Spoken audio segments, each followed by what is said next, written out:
From the shores of Malibu where the waves are pumping, to the Great Wall of China and back to the streets of Las Vegas where the UFC is coming.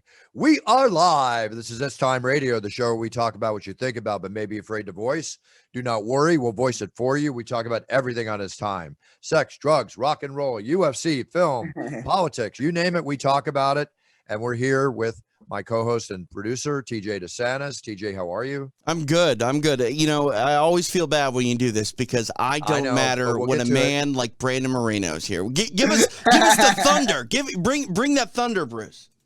It's got to be the thunder. There's nothing else that should be the thunder. But other than that, let me just check one little thing here because I want to do it really, really, really special. Oh, really. He's not going to mess around here, Brandon. Get ready. All right. I'm ready. And now, this is the moment we've all been waiting for. It's time. Our guest this week is the phenomenal, the surprising, the man that shocked the world, the baby assassin, Brandon Moreno. Brandon Moreno, I forgot one thing. The champion of the world. Hey, Brandon, how are you? Bruce, thank you so much. Was so special last Saturday, and now it's special too. I really appreciate it, guys. Brandon, you're very welcome, Brandon. I've been excited to have you on the show. My partner, Kristen, is a huge fan. She heard you're going to be on the show. She was at the show, flew down to Arizona with my godson, Henry. And the most impressive thing to her all night was your performance and your post-fight interview and, you know, bringing your wife and your child in and everything. I got to tell you, Brandon, it was just I don't like to see champions lose their belt, but I do like to see people win the belt. It's kind of a 50-50. It's one of those catch-22s. But to see you win the belt after your performance, to see you say that when I look back and I remember the video of you saying that you were going to be champion someday, that you will be champion. It reminded me of a young Conor McGregor I met at 19 years old when he was 19 or so in Dublin, Ireland. And I never even knew he existed, never fought in the UFC. And he came up to me and said, remember my name, Conor McGregor. I'm going to be champion someday. You're going to be announcing it. That kind of intestinal fortitude and foresight into your future and your goals that you want to fulfill for yourself are phenomenal. And you did it, my friend. And you know what? Thank you. It's just awesome. Your performance, everything. And to take a man like Davison Figueiredo out with a rear naked choke is like, that's pretty phenomenal. Let me just ask you a question, and it's an obvious question. I can see the elation in you. I can see the tears. I can see that when I say tears, tears of joy, tears of excitement, tears of everything happening at that point. And to share that with your beautiful family. Are you still higher than a kite right now? Have you come down yet? I mean, you know, when I go to the bed, for example, last night, I still have a lot of adrenaline. You know, watching my highlights. I saw my fight like I don't know, like 10 times right now. Bruce, I remember that moment. You know, where every single fighter has his own reaction. For example, was very funny watch Charles Oliveira run around the octagon. When he got the lightweight belt. But for me, it was a lot of peace in my soul, like a lot of calm in my body. I enjoyed that moment watching all the crowd around in the arena that night. And then a few minutes later, all the emotion started to come to my body. And, it was an emotional moment for everybody. It was funny because when I talked with somebody about that, everybody said like, man, your fight was amazing, was very emotional. I was crying. And I say like, man, it's fine. Everybody cried that night and was very emotional for everybody. So it's fine. Good. Ride with that emotion. Ride with that passion. That's what life is all about, What, Brandon, when you think about your future and you think about the people that you can come up against in the flyweight division, which is a lot of tough cats, obviously an obvious question again would be is who do you think that your next opponent would be and how long do you want to take off? First off, how long do you want to take off before your next fight? Or are you ready to fight at the call of action when Dana and the matchmakers call you? And who would you like to fight? If you had a choice, or does it matter? It's a really good question, because the people talk about a few names there in the division. The people talking about the trilogy against Figueiredo. I think I don't know what you think, Bruce, but I think the fight was very dominant. And I don't see the trilogy, the next fight for me, but you never know. You never know with the UFC. The people is talking about Cody Garbrandt too. He lost his last fight against Rod Font, but he's the former champ, and he has the name, so it's a possibility. The winner between Oscar Askarov and Alex Perez, I think the winner is the next. The last fight of Oscar Askarov against Joseph was good, was impressive. So that can be a possibility. I'm ready. And to be honest, right now, I'm just trying to rest. This training camp was crazy. This training camp was so hard because it was so long. It's the most long training camp I never have in my life. Because the last fight was in December. Dana White come with me and say something like, "Hey, man, congrats for the performance. Enjoy your family, enjoy the Christmas, and see you next year for the rematch." So I tried so hard to enjoy my family, to enjoy Christmas, but one part of my mind was still thinking in Figueiredo, still thinking in the rematch, in depression, and all that stuff. And then training camp, try to make the best game plan, try to watch again the fight, to watch all the mistakes. And right now I'm trying to rest and take care of my family. We need vacations. We want to go to Puerto Vallarta maybe very soon. Nice. And after that, I'll go directly to the gym and start training like a crazy guy, because that belt is mine and that's it. That belt is yours, my friend. That belt is yours. Okay. I'm curious, Brandon, going back to that first fight, your first meeting with Davison was the greatest flyweight title fight I think we've ever seen. This performance following it up, it did put a stamp on it. I mean, if you guys have a trilogy match, it's going to have to be down the road, in my opinion. He's going to have to kind of build himself back up because of the way that you dominated him. But I'm curious, did that first fight inform your approach to the second fight? Did you come up with a different game plan or change tactics because of the success you had at all in the first fight? I mean, talking specifically about the game plan, so the game plan was put a lot of pressure on him. We saw his fights, before our fight, and we saw he looks uncomfortable when he need to go back in the fight. So the game plan was put a lot of pressure, be aggressive, throw a lot of punches, throw a lot of kicks, in the calf kicks.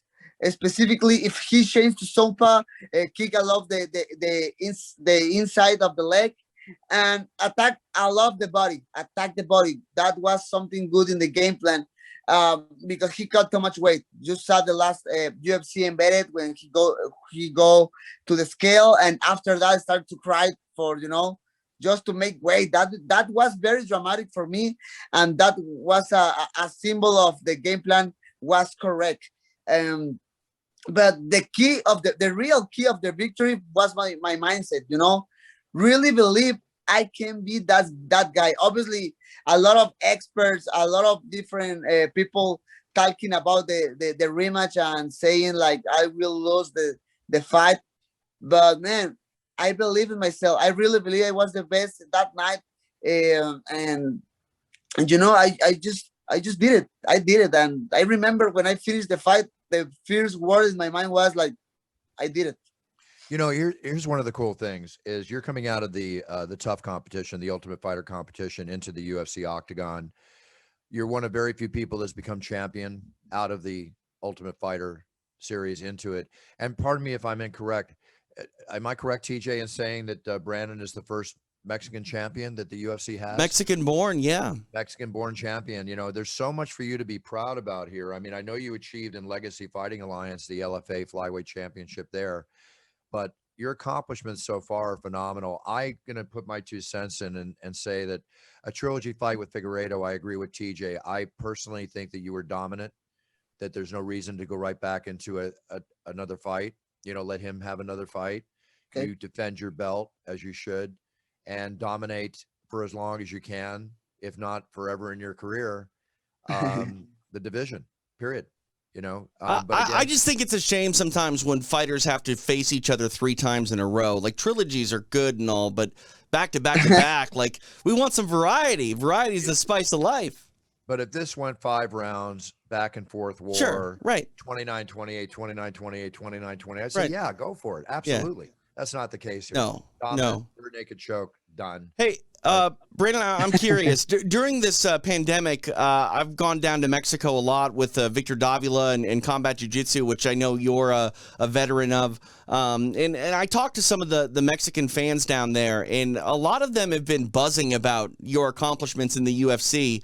And granted, it's a jiu-jitsu heavy crowd, so they're more tuned into mixed martial arts than, say the average fan. But one thing that I've noticed lately is, you're starting to come to the forefront of combat sports athletes from Mexico that are really starting to get a lot of buzz and traction. Now that you're the UFC champion, I'm not going to say that the culture is going to shift from a boxing culture to a mixed martial arts culture, but you got to feel pretty good about, representing the Mexicans in the sport of mixed martial arts, and, the first one to have success at the highest level in the UFC where you're a champion.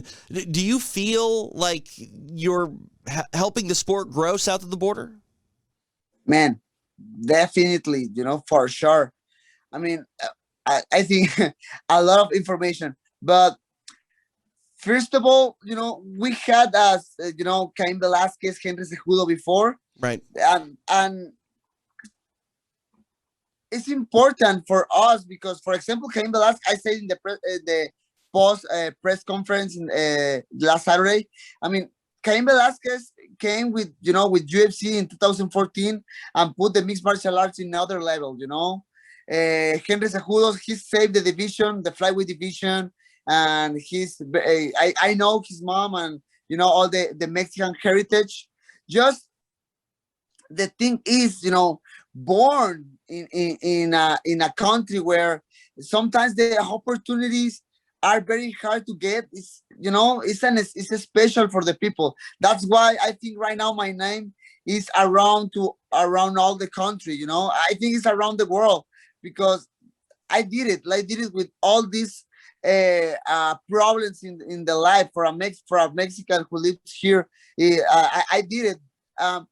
I know I have a special position right now to put the mixed martial arts in Mexico in another nice and high level, because a lot of people feels like how is the word in English, identified? That's something like that. Yep. That's right. They feel identified with me, and I can be an example for this new generation in the mixed martial arts.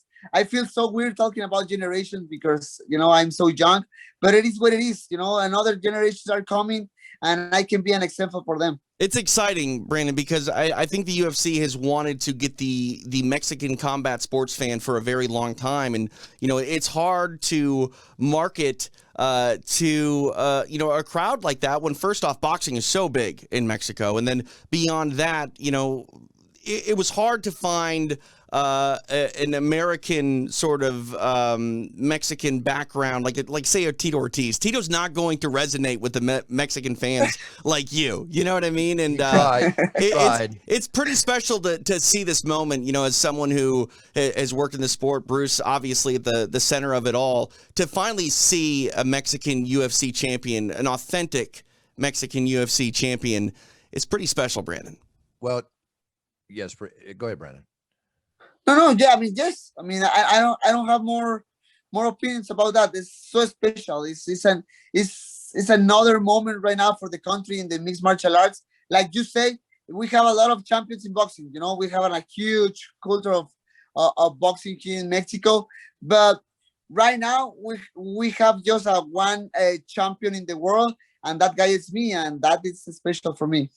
It's very special for you too, because like the way you talk, and I talk about this on the show all the time, greatness in being a champion, greatness in being a star athlete is not just the way you handle yourself in your performance inside the octagon when you're throwing punches and going toe to toe. It's the way you handle yourself outside the octagon too.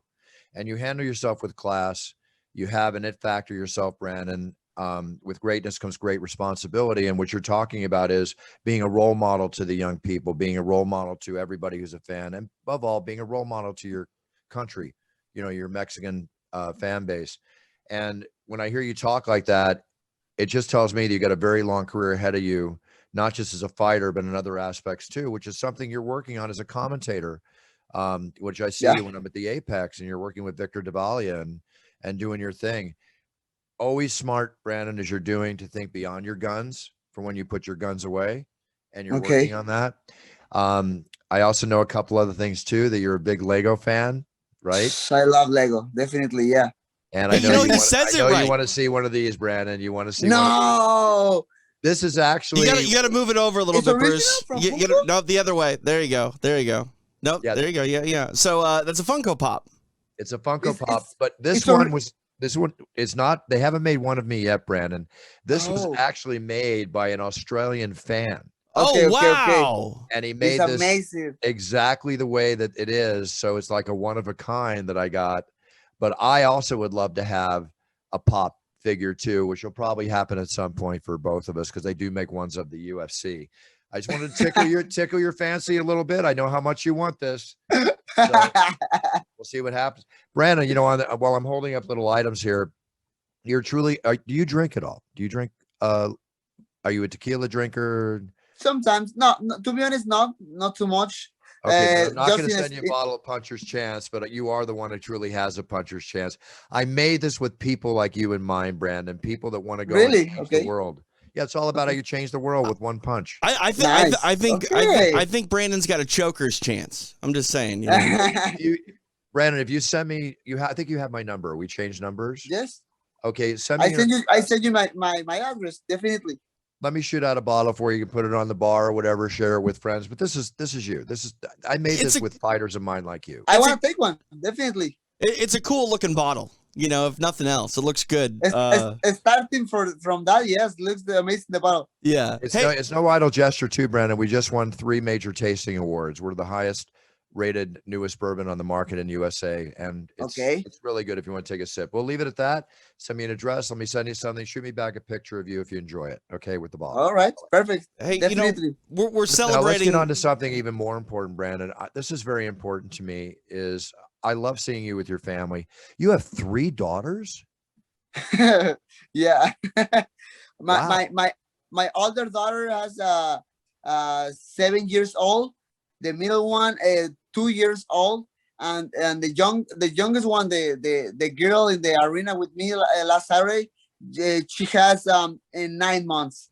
Oh my God. 9 months. Wow. How do you get to train, man? That's a crazy amount of responsibility. Man, this training camp, other thing was I don't sleep too much. I guess not. Was very hard. Every single night, very tired after that really hard training day, trying to go to the bed, and then my little kids start crying and the other girls running around the house. Was crazy, but what can I say? It is what it is. I love my life. Obviously in that moment was like, oh no, I want to dead, but no, I love my daughters. I mean, that my number one motivation in my life. Hey, you talk a lot about your mindset being sort of the focal point of this last camp and this last fight, and how it was your strength. We look at the UFC and how big it is today in 2021. I think it's a lot easier to get to the UFC in the modern era than it was, say, 10 or 15 years ago. But it's a lot harder to stay there, and it's even harder to get back. And Brandon, you were cut from the UFC. You came back, we mentioned the LFA run, and then to be a champion, there aren't many people in the modern era that have done what you have done. And I think that goes back to what Bruce is talking about, your character, your mental attitude, and your fortitude. When you got cut, were you ever contemplating walking away from the sport? Because like I said, like the challenges to get back, it's very difficult. What was your mindset when the UFC released you? Man, to be honest, until this moment, I don't know. There wasn't a hard moment for me because For example, in the mornings, I don't have the motivation to wake up early in the morning and go and train again and do my job. Was hard, but I think there the discipline play and a special place in my life, because obviously in that moment I don't wanted to go to the gym and train, but I was very disciplined. I was very disciplined and go to the gym and train really really hard. So I tried to stay focused in the final goal. Not in that moment. In the future. And man, this is not the end of the way. We can do something. We can do something better to go again to the UFC and get that title. I remember the fight against Dustin Ortiz, and I say that. I mean, I will be champion one day, and I make that promise from a lot of people. So I need to do that. I need to get that job done.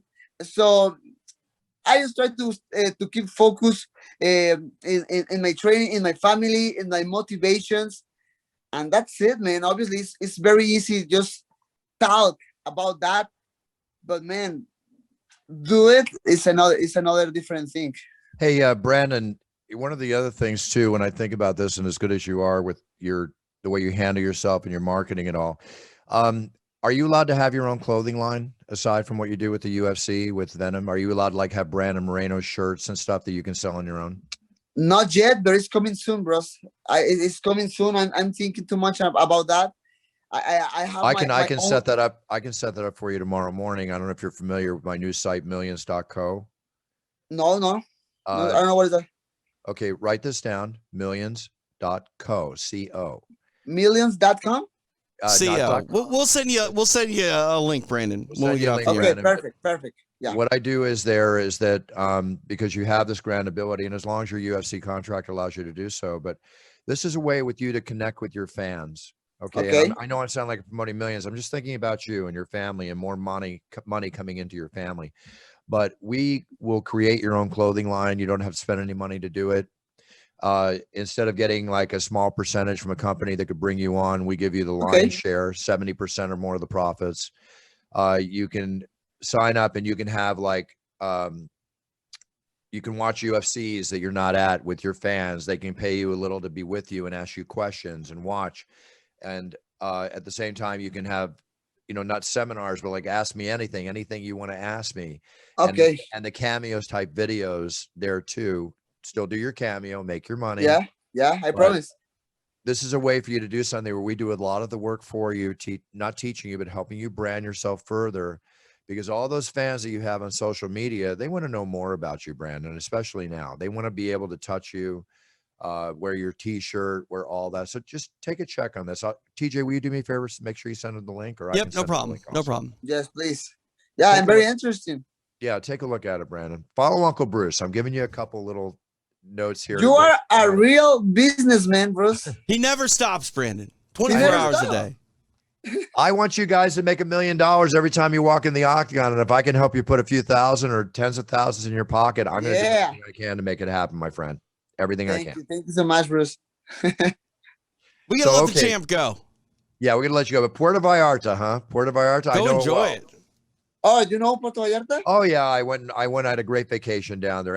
Actually dislocated my shoulder in Puerto Vallarta in a surfing accident. So all good. I have a very good, fond, and painful memory of Puerto Vallarta. Okay. Hey Brandon, you got to hit up Victor Davila and come down to Cancun for some combat jiu-jitsu. We'd love to have you down there. Hey, I can do that. I love I love combat jiu-jitsu. I was in the tournament before. Yeah. It's very excited, and it's very excited how the jiu-jitsu guys take care of the I mean, our punches, Yeah. That is a punch. Yeah, I mean, we've seen people get TKO'd and cut open from those palm strikes. Yes. So it's a real fight in a lot of ways. Yes. So yeah, it's a really nice and funny and excited tournament. Yeah, no, we love it, and you can come take my job. I'm the commentator. You come invade the booth. You can help us out. I can do it in Spanish. Well, I mean, I wouldn't be able to understand you, but why not? Come on over. Come on over. Fair, bro. Thank you so much for the invitation.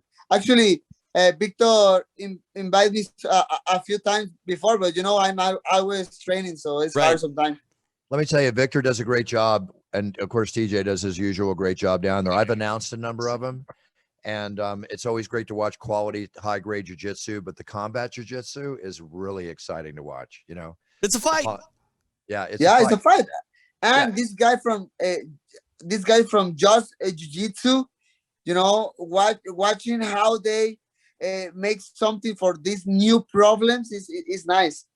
Yeah, no, 100%. The old idea of a submission grappling tournament, we call this a submission fighting tournament because it really is a submission fighting tournament. Yeah. It's still about submissions, but people bleed, people get cut open. It's pretty amazing. Hey, I got to ask you, Brandon, I have this funny feeling. Are you going to be at the UFC Saturday commentating for the Latinos? No. This Saturday, actually, I have the event of Conor against Dustin in July 10th. Oh, that one doesn't suck. That's a good assignment. Who doesn't want to go to the July 10th show, whether you're cornering or not? I mean, that's just going to be a great fun show to be at, and you should be there promoting yourself and being yourself for the fans. Yeah. I'm excited because I never been on live in an event doing the broadcast, with my team. So I'm excited for the new experience. That's awesome, Brandon. I'm so proud of you. I Thank you. I am so. I'm never pick. I always say, may the best man win. But it was just such an honor to roar your name, to Thank be you. the new champion. It's just such an honor. And I want to give my best to your family. Your family's beautiful, my man. You've got a beautifully rounded life going. The circle is complete now that you're the champion. Now it's just about keeping it all going, I promise. I know Definitely. I know you do everything possible. Let us know how to get a hold of you on social media for the fans watching, please, Brandon. Okay. You on Instagram? Yeah, I have my Instagram. So in Instagram, like the Assassin Baby. Facebook is Brandon the Assassin Baby. My Facebook is Brandon the Assassin Baby Moreno, and I don't have Twitter. It's too much hate there. So that's it. I understand that. I understand that. See, he knows what fights to pick, Bruce. That's the mark of a champion. That's okay. The best self-defense in the world is knowing where not to go to get into a fight. Exactly. Man, 100%. Exactly. Stick with what you're talking about. Check out millions.co. I just sent you a text. Yeah, I saw the message. If you're interested, text me back and I'll have one of the founders talk to you personally. Perfect. And I'll be waiting for the bottle. I want to taste it. Oh, get me your address, my friend. It's on the way. Trust me. Of course. Thank you so much, guys. Thank you so much for the space. It was an amazing to talk with you, and I hopefully have a wonderful day. Have a wonderful day. Stay safe and go enjoy yourself, Brandon. Go celebrate with your family. Take the time off. Regroup. Re-energize. The world is your oyster. The future is whatever you want it to be. And I wish you all the best, my friend. Congratulations. Amazing. Thank you so much, Bruce. Thank you so much, guys, and see you soon, hopefully. See you, champ. I will. Thank you. TJ, we have so many fine guests on the show from all varieties of life, but he's the epitome of everything I love in a fighter. Everything I love in a young fighter, everything I love in a future fighter who's going to grow with the sport, and he's got so much room and evolutionary process ahead of him. But like I meant it on the thing, I know I might butter the bread a little too much at times, but you know what? When you talk to a quality individual like Brandon Moreno, it's so refreshing. Yeah, no, he's got a great story. He's got a good head on his shoulders. He's a fantastic representative of mixed martial arts, and really is at the forefront of one of the most diehard combat sports fan communities. And the Latino Mexican heritage, it's built on fighting. And Brandon Moreno has an opportunity to be the biggest star for the Mexican fans in mixed martial arts. And when I bring up the fact that he was cut, he was the lowest seed on the Ultimate Fighter. There were many of opportunities for him to accept that this journey wasn't going to work out the way that he wanted it to. And he didn't accept that. He, kept his nose to the grindstone, and now is the new undisputed UFC Flyweight champion of the world. And that intestinal fortitude will not change. It'll be applied all through his future. He's got it. I watch him work as a commentator, work as a fighter, talking, becoming his friend in person. I can't say enough about it. I can't wait to watch his process. Yeah, and that adversity that he's gone through, Bruce, I mean, you got to believe that has made him stronger and he's better for it. And that's one thing that I think is hard. We see this at times. We see, these meteoric rises for athletes and they become, the champion. And sometimes it's a little bit too quick. And when they struggle with adversity for the first time, it can break them. It's good to not necessarily have been broken in the past, but to know what it is like to suffer a loss. So when you get to the top, if anything goes awry, you can call upon that experience of having battled through it. And like I said, what's the old saying? You either win or you learn. Well, it's good to have learned a couple things on the way up. Yeah, just nothing but benefiting him. So let's watch this process. It's going to be very exciting. And I agree with you. There's no reason for a rubber match. No, I mean, it can't even really be a rubber match. Like a rubber match decides which way it's going to go. Like right now it's Brandon up 1 and then the other one is a draw. So like if you have a third match right now, it's like Figueiredo is going to potentially even it up. But like, to me, maybe we see that fight. I definitely think we could see that fight. Figueiredo also has had some issues making 125 pounds. It's possible that he moves back up to bantamweight, but I really do believe that, Brandon Moreno has some really great contenders and opponents that could fight him. And there's no reason to rush that fight anytime soon. Agreed. We'll see what the future holds. Let's talk about Vettori and Adesanya. The whole night was a great night of fights. The crowd, electric, not forcing me, but energizing me even more beyond my normal point. Israel, hands down, won that fight. He's going to be a strong contender in that middleweight division for a Marvin Vettori thinks he won, which I'm kind of scratching my head on.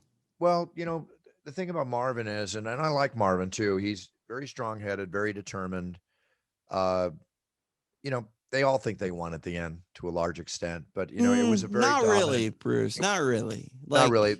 This was a dominant win by Israel. Yeah. Obviously, Marvin was trying to get him to the ground, not going into the striking with him too much, but it was very evident who won that fight. But let's go into the Nate Diaz fight. Oh, man. How can you not, seriously, first off, giving Leon Edwards all the credit in the world. He won.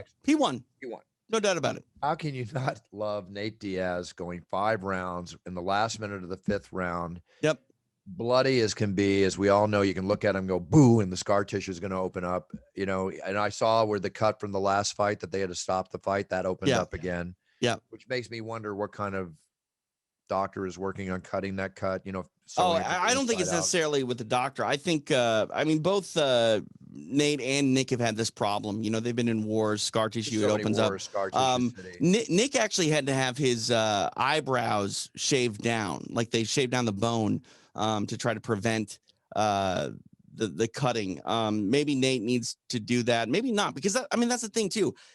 It's unfortunate when it stops the fight, like the Masvidal stoppage. It was unfortunate, but for the most part, Nate doesn't really mind bleeding. You know what I mean? It's not something that bothers him. But I'm curious with you, Bruce, what your thoughts are, because Nate has fought, I think, 3 times now in the last 22 months. If he had been more active, do you think that he would have been able to put that fight away in that final minute? Because I'm not saying that he wasn't firing in all cylinders, because I don't think that's necessarily the case. But sometimes you've got to wonder, hindsight being 2020, if he was more active throughout this period, would that moment and opportunity have come sooner, or would he have been able to capitalize on it and actually finish it, when he got the moment? I don't know. Obviously, if you're more active, you're going to be sharper in many respects. So maybe what happened earlier, his tactic in this fight of turning his back and showing his backside to the fighter and, doing that whole thing. That's I've not seen him do that before. I don't know whether that came on in training. I know that he hasn't done that before, but he definitely tries to get under the skin of fighters, flipping them off. He tries to get under the skin of fighters and all. But I think it really comes down to the fact that It was just a couple minutes too early, too late, or too late. Yeah. Too early. Had that scenario in the 5th round happened with 2 minutes to go or Right. 2 to 3 minutes to Or if go, it happened in the 3rd round, I think the 3rd he round, probably carries over into the 4th even, you know what I mean? yeah, exactly. Because I mean, Leon was definitely buzzed. There's no Yeah, it question. was hard. It was, I But mean, and that's the thing too. It was a really good fight for Leon Edwards because we got to see more of what he is made of. Not that we had questions about it, but you know, you think about how long he's had off. You know, he had a very tough go of things during COVID, and you know, he comes back, he fights Bilal Muhammad, the finger in the eye, you know, stops that fight prematurely. yeah, So like this is what you wanted in a lot of ways for Leon to go out there and really, you know, put in some time. You know, granted, the last minute he didn't look so great, but it was a pretty solid performance throughout about 24 minutes of that 25-minute fight. right. But you know, let's get down to brass tacks here and just just look at it a black and white situation of, you know, facts and figures. Um, Nate Diaz is a total fan favorite. The crowd went ballistic Yeah, when they saw him walking in the arena on the Videotron, much less walking out into the arena, into the yeah, octagon. When I was announcing him, I normally don't hear the crowd, but I could tell the reaction when I was saying his name was just phenomenal from the crowd. People love the Diaz brothers. People love Nate Diaz. This show probably sold out because of Nate Diaz to a large extent. Win or lose with a record that's what, like 70, 65, 35 win-loss record, whatever it comes down to with Nate Diaz. Future champion, it doesn't matter.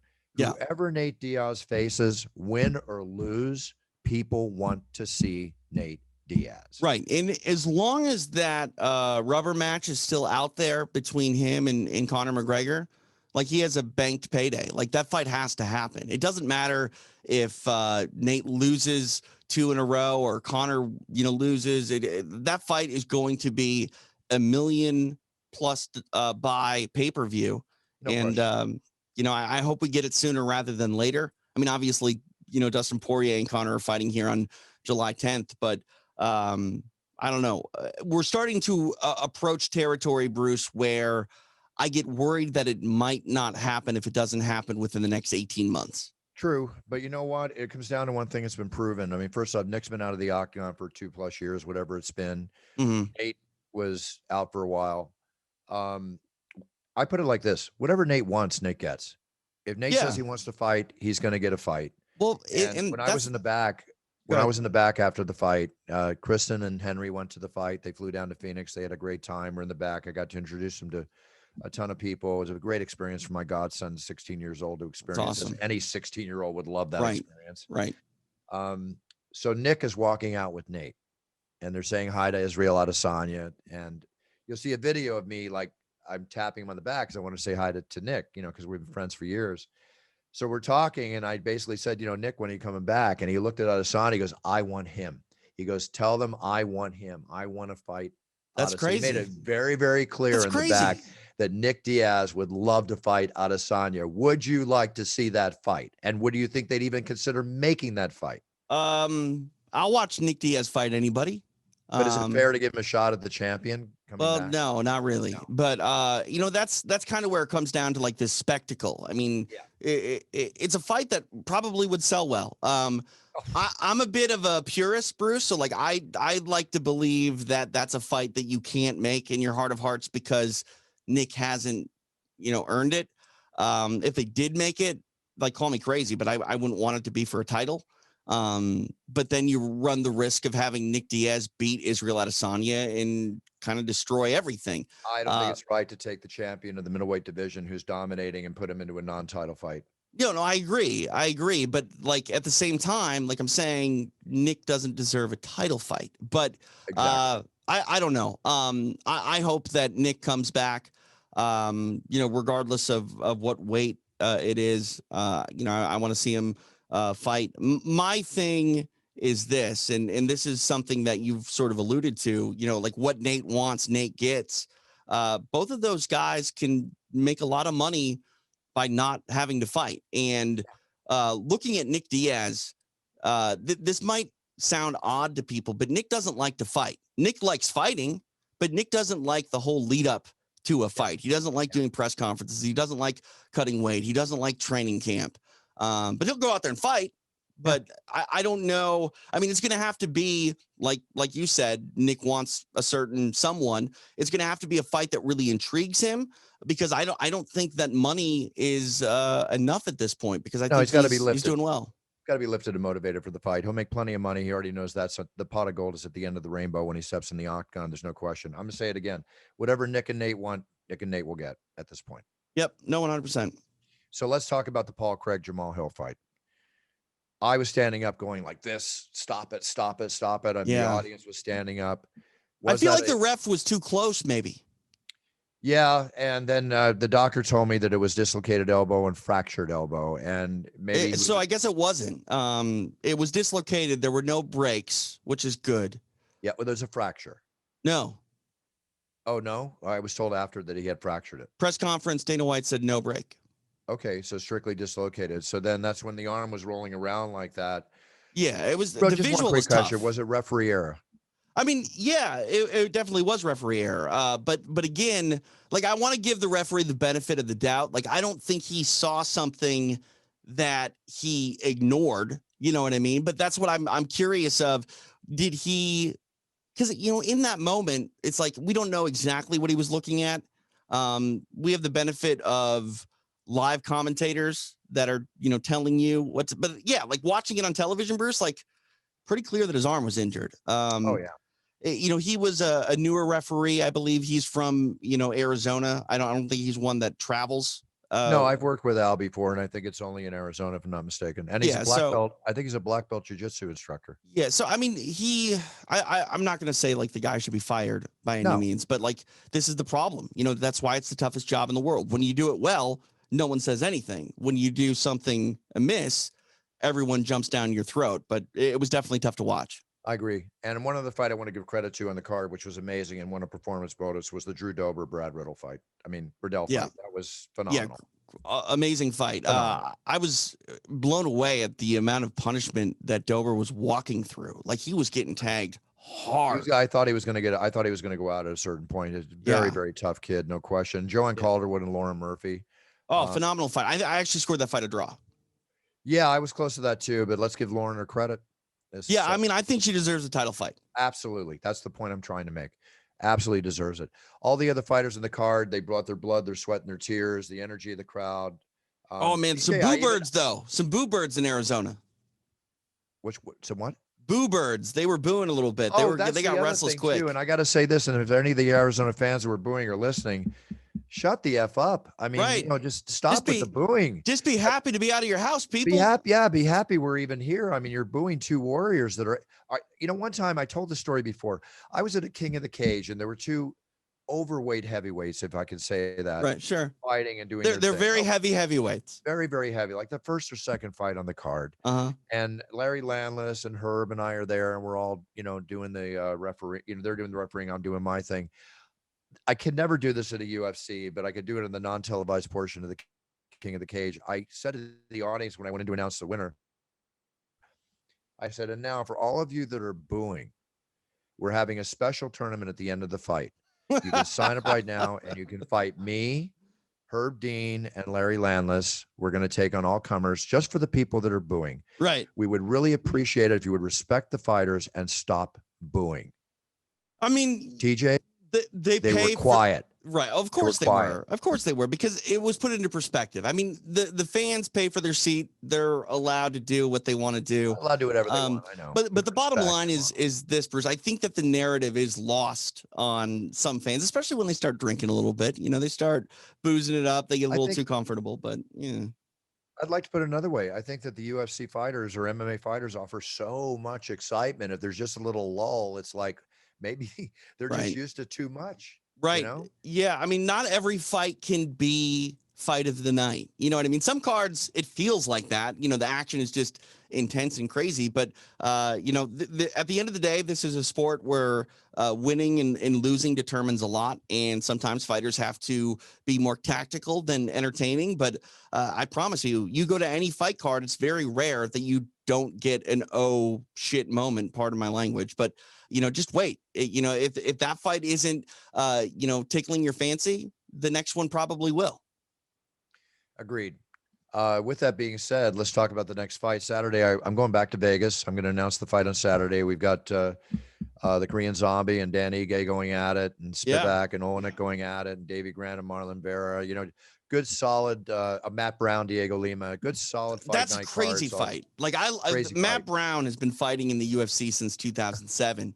Coming off the Ultimate Fighter season 7, and it's crazy to see him still in there. In the early night of action, you got Kanako Murata taking on Vina Jandiroba. They're both former Invicta champions, really talented strawweights.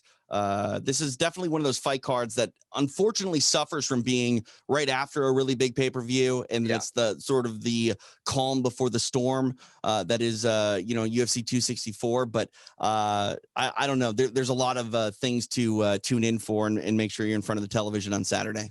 Agreed. And for me, it'll be my last UFC until July 10th when I walk in for Conor McGregor and Dustin Poirier's fight.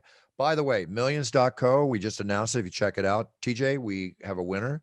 Gave away our first prize. I announced and gave away a $6,000 trip to a winner named Kenny. He's getting 2 tickets to the UFC 264. We're flying him into Vegas. We're putting him up in a hotel. Dude, a few other things. He won the one I advertised on Instagram. Everybody entered these things when I put them out.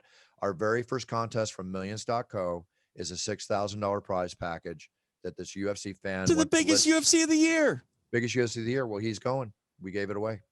I'm very happy to give it away. Very, very happy. Damn, Kenny. But Kenny, if you're watching, Kenny, I'll be your +1, bud. Check out his reaction in the video. He had no idea. We called him up on Zoom, and he had no idea I was on the call, and I awarded him the thing. He lost it. He went ballistic.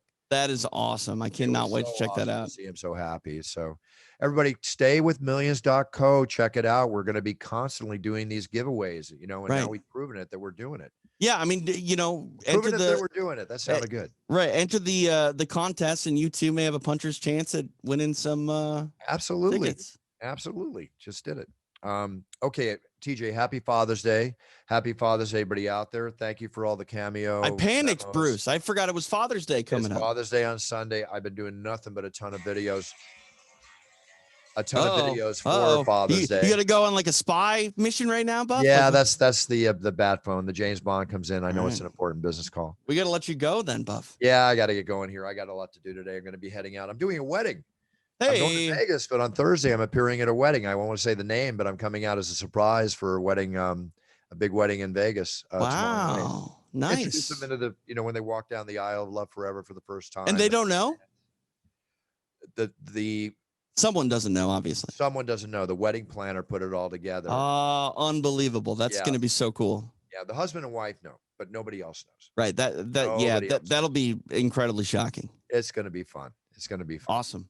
So, and then I have the UFC, and that's it. TJ, sign off, and I'll sign off. Yeah, no, would love it if everyone would check out Extra Rounds, courtesy of UFC Fight Pass. We air Wednesdays at 5 p.m. Pacific time. You can check out the archive anytime over on UFC Fight Pass, as well as their Facebook and Twitch as well. This week on the show, someone that you and I have talked to on a number of occasions, the greatest hitter of all time, Pete Rose, going to be stopping by and chatting with Pearl Gonzalez and myself. Oh, well, tell Pete I said hi. We're buddies. I will. Yeah, absolutely. That's awesome. I love that. Okay, everybody, I'll be back next week. I'll see you from the Octagon on Saturday. What more can I say? But coming off an amazing show like 263 last weekend, just reinvigorates everything I love in life about the UFC and about the great fans of MMA and about the great male and female warriors that enter that Octagon. Thank you for fueling my fire. We'll talk more about the fire next week. I think next week we got Dean Thomas coming on the show. Is that right? Yes, sir. That's the plan. All right. We'll shoot the crapola with Dean Thomas. He's always fun and very funny. And TJ, have a great weekend again. Happy Father's Day. Thanks, Buff. Same to you. I mean, Henry and Rupert are essentially your children. And, I've got Oliver. We got to probably take some time and be with our boys. Absolutely. No question. All right, everybody, set your goals, write them down. You heard about one of the best goal setters ever, Brandon Moreno, on the show. Talk about setting goals. That's proof in the pudding right there of everything we preach. Know what you're doing. When you step on that path, be the best you can be, because then you're winning. And that's what we're all about on this show, is winning. Have a great weekend. Happy Father's Day. Buffer out. Love you all. Cheers.